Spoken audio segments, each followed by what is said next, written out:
We make our way to homecoming, which is 3 weeks away now. Seemed like forever ago. Now it's right close. Luke 15. In this text, we've probably heard sermons on it before, had Bible studies on it before, maybe read it, done our own devotion. One son, he leaves home after demanding his share of the estate. He hits rock bottom. He's a Jewish boy feeding pigs. He comes to his senses. He goes home. Then while the other son doesn't leave home, he's still spiritually distant, emotionally distant from the father who's right there. So as we read and study the passage, we can learn about ourselves. And are we like either son? Maybe you say, oh no, I'm not like that younger son. But it might be harder to say, that older son, maybe I'm like him, or maybe I used to be like him. But we'll read, we'll dig, we'll see what we can find in this text. So Luke 15, we'll start at verse 11 and read through the remainder of the chapter. To illustrate the point further, what he had been saying in the parable of the sheep and the coin, Jesus told them this story. A man had 2 sons. The younger son told his father, I want my share of your estate now before you die. So his father agreed to divide his wealth between his sons. A few days later, this younger son packed all his belongings and moved to a distant land. And there he wasted all his money in wild living. About the time his money ran out, a great famine swept over the land, and he began to starve. He persuaded a local farmer to hire him, and the man sent him into his fields to feed the pigs. The young man became so hungry that even the pods he was feeding the pigs looked good to him, but no one gave him anything. When he finally came to his senses, he said to himself, At home, even the hired servants have food enough to spare, and here I am, dying of hunger. I will go home to my father and say, Father, I have sinned against both heaven and you, and I am no longer worthy of being called your son. Please take me on as a hired servant. So he returned home to his father, and while he was still a long way off, his father saw him coming. Filled with love and compassion, he ran to his son, embraced him, and kissed him. His son said to him, Father, I have sinned against both heaven and you, and am no longer worthy of being called your son. But his father said to the servants, Quick, bring the finest robe in the house and put it on him. Get a ring for his finger and sandals for his feet, and kill the calf we have been fattening. We must celebrate with a feast. For this son of mine was dead and has now returned to life. He was lost, but now he is found. So the party began. Meanwhile, the older son was in the fields working.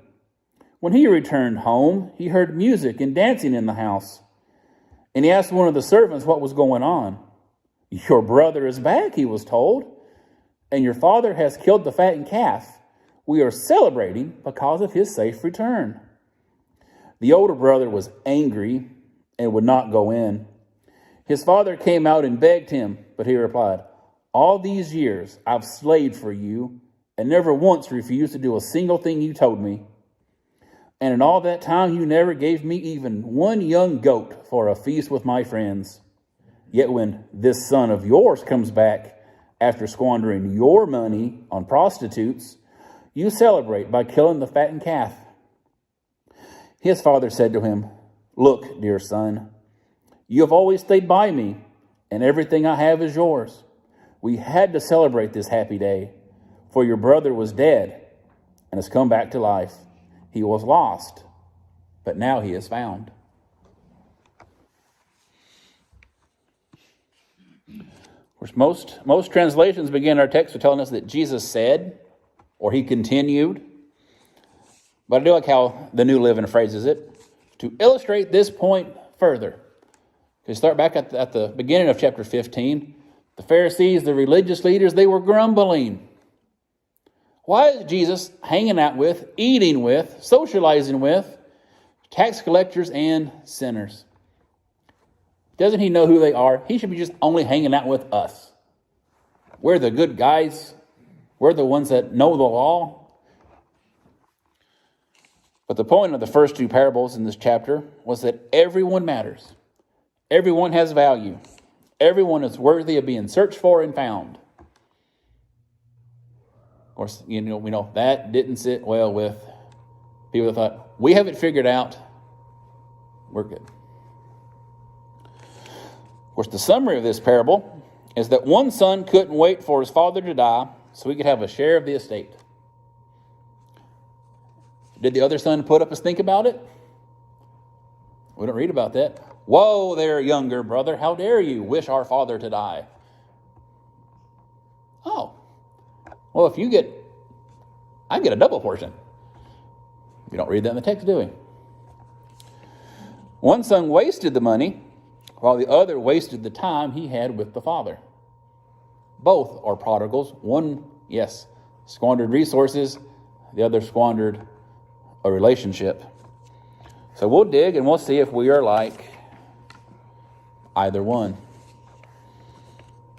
Because in this text, we've read it before. A father is given a unique request. One that many, if not most, or the vast majority, actually probably every father that would have received that request probably would have said what? No. It had been a slap in the face. It was a major insult. Father, I can't wait for you to die before I get stuff, money, maybe some land. And being the younger son, I'm not going to get as much as my older brother, because the older brother received a double portion. So with two sons, it would have been divided up into thirds. The older son would have got 2/3. The younger son, 1/3.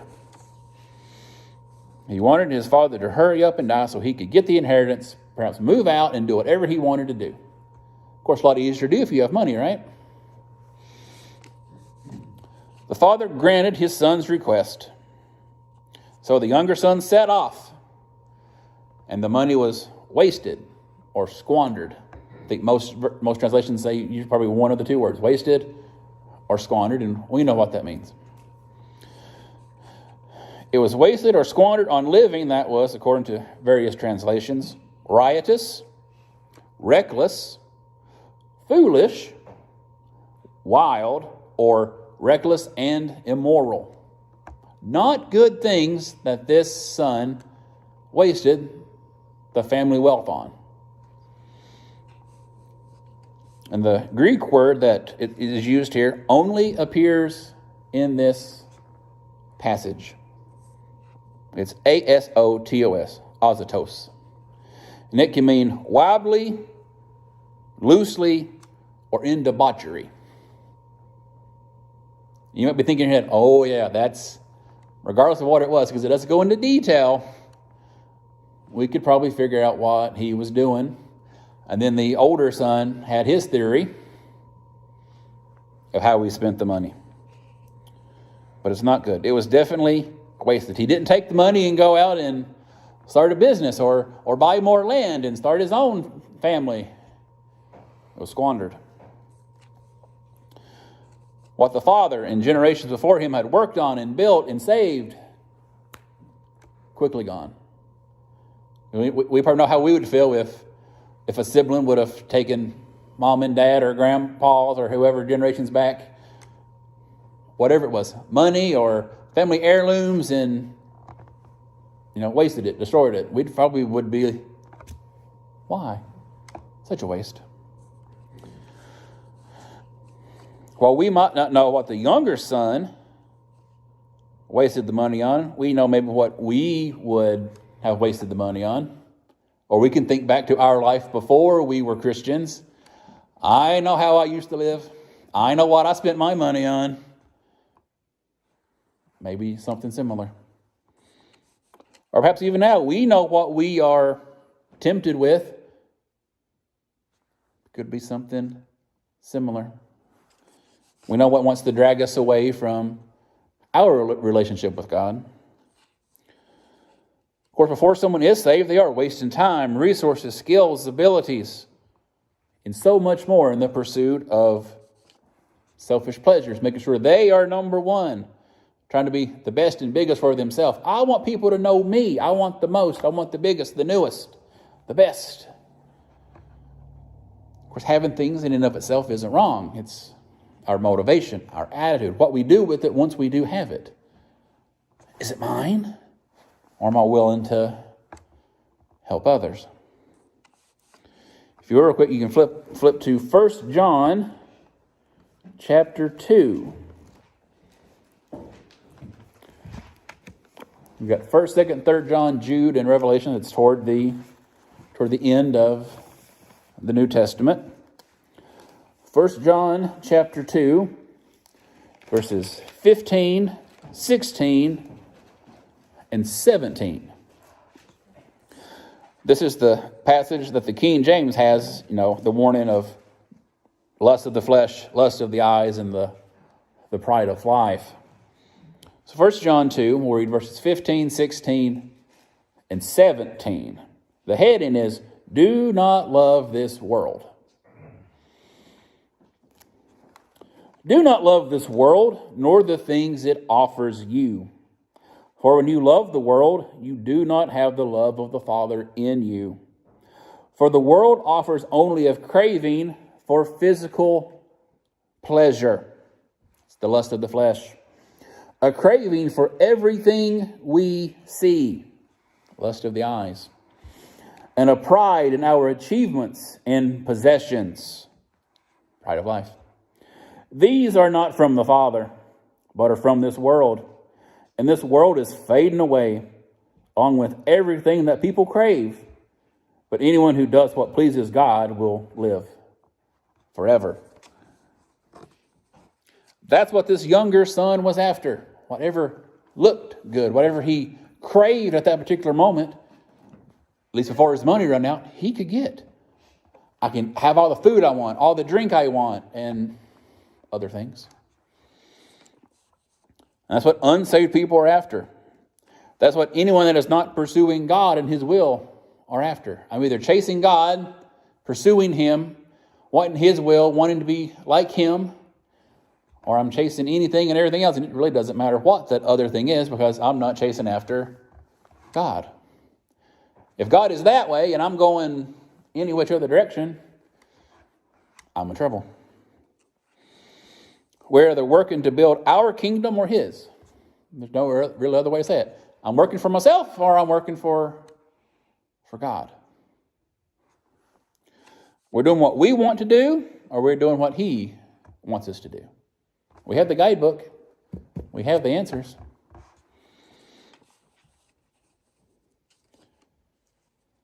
The younger son squandered a third of the family wealth. He had hit the bottom of the barrel.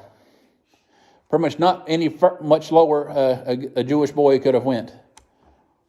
I got nothing else to do, but I guess I could feed pigs. Would have been unheard of. Jews didn't touch pigs. They didn't eat pork. They didn't work with them. It was against the law. It would have been quite scandalous. A Jewish boy feeding pigs and wanting to eat their food. I am so hungry. Pig slop looks pretty good. I hope none of you guys have ever been that hungry. I'm glad I've never been that destitute to where it's like, garbage looks good. But that's where this boy was at. But he finally came to his senses. He knew that the best course of action would be to go back home. Maybe that was us growing up. Had a spat with mom and dad, and I'm out of here. Uh-oh. I can't make it on my own. I got to eat that humble pie, right? Mommy, Daddy, I goofed. Big time. He's had to do that. The same is true of people before they get saved, and even if they are saved, but they're running away from God. Yeah, I'm committed, but this sounds better. I've lost friends and jobs, and I don't want that. I want them back more than I want want God. They're in the world pursuing sinful things, and for many it does take a tragedy, an illness, an accident, something we wouldn't wish on anybody to get them to come to God. Even just the culmination of many poor choices before they leave sin behind and make things right with God. This piled up on this and this and this and this, and I'm buried. And my only hope is going to God. He's the only one that can clear off the rubble. He's the only one that can pick me up, dust me off, and say, we're going to start all over. It's okay. Because during this time, was Dad just sitting in the house, going about his business, forgetting about the son that left? No, he was waiting. He was looking longingly for his boy to come home. Is it going to be today? How about today? Next day, how about today? He's all the time looking down the road, expecting his son to return. Because our Heavenly Father is doing the same thing for those who are estranged to Him right now. He wants them. Maybe it's even one of us. Maybe it's our friends, our family, our neighbors, our co-workers. We all know people that are not right with God. Be it for the first time or they've wandered away. Those are the people that we need to tell, come home. There's no better place to be than home. Like, who doesn't like to go on vacation? This is like the trip home sometimes seems to be a lot shorter than the trip there. Your own bed is just nice to get into. Your own recliner. It's nice. Home is great. Because we've lived a lot of places, I always say, home is where the Rachel is. And then she smiles real big. I get points for that. So, take note, guys. But home is a wonderful place. Home is where you're safe, where you should be your happiest. Home. Of course, we don't need an elaborate speech to go home. The son thought he needed, I know what I'll do. I'll convince Dad with my words. I've messed up, I'll work for you. I'm not even worthy. We don't have to beg God for a lowly status. It doesn't matter how far a person is from God, because when they decide to come home, where is He? Right there. I went 1,000,000 miles away, Lord, but I'm ready to come home. We don't have to walk that 1,000,000 miles back. We turn around and welcome home. Party starts in heaven. Somebody joke about it, like, we need to be party starters. Didn't know that, right? You're party planners. Put that on your resume. What do you mean you're a party planner? Oh, yes. Millions of people have celebrated. Really? And well, no, there's an opportunity, right? Of course, a person needs faith. They have to realize their status as estranged, as a sinner. I'm just pursuing lusts. That's all we are as sinners. What does my body want? That's what we crave. I want that. I want whatever the sinful thing is more than I want the Lord that says, don't do that. My way's better. The person has to repent. Ask God to forgive them. No. We got the big old list. Admit, believe, confess. I like that we had dunk on there.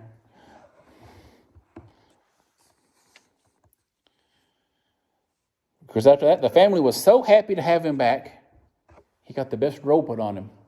Dad said, get my robe and stick on this boy. Get my ring and put it on his finger. That's how they did business. I sealed the paper. That's more or less my signature. Yeah, the son that, yes, left and took 1/3 of our money can now do business again as a member of the family.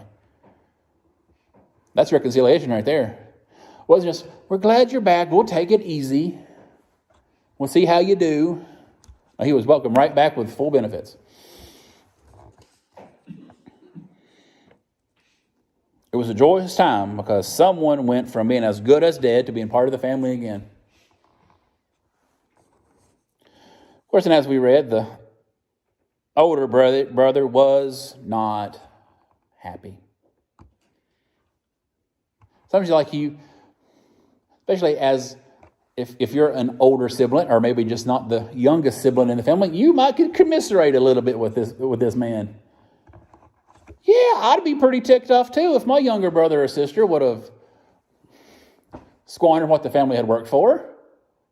I'd have been upset. My brother or my sister they're no good for anything. I can understand that. I mean, they are good for stuff. Who knows if they'll watch? Then we stare at them, right? But I can understand where he'd be coming from. I didn't run off. I've been working. I've always worked. And this brother, he didn't even call him brother, this son of yours, he didn't even claim, he's not my brother. He's your son. Of course, later the father turns on him, your brother. Trying to mend fences all the time. He threw a pity party because he didn't feel special or didn't get what he thought was entitled to him.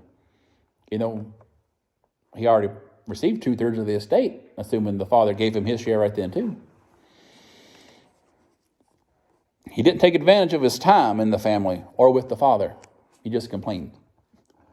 I've worked. I didn't get anything.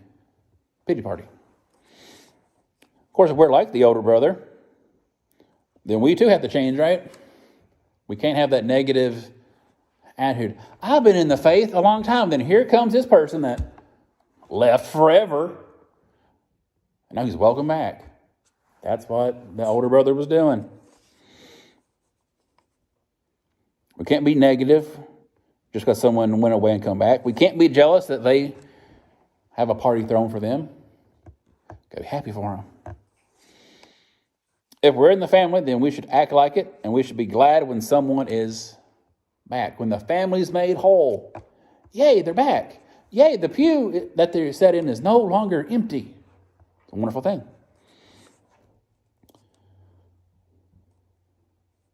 When a strange family member comes back, we shouldn't hold grudges or be bitter. We should also celebrate. Glad you're home. Glad you're home. The older brother complained that he wasn't even given a small goat. But he failed to realize that everything the father had was at his disposal. We can't be the same way. God ultimately owns everything, right? You know, the 1,000 hillsides that he owns the animals on. You know, we're saved. We're his children. Jesus is the firstborn of the faith. You know, we're also children. Whatever God has, it's at our disposal too. God, why haven't you done nothing for me? Can't be like that. I've given you salvation. I've given you a relationship with me. The same power that raised Jesus from the dead is there to equip you to live your life, to serve me, to lead others to me. Oh, yeah. We have to be aware and be grateful.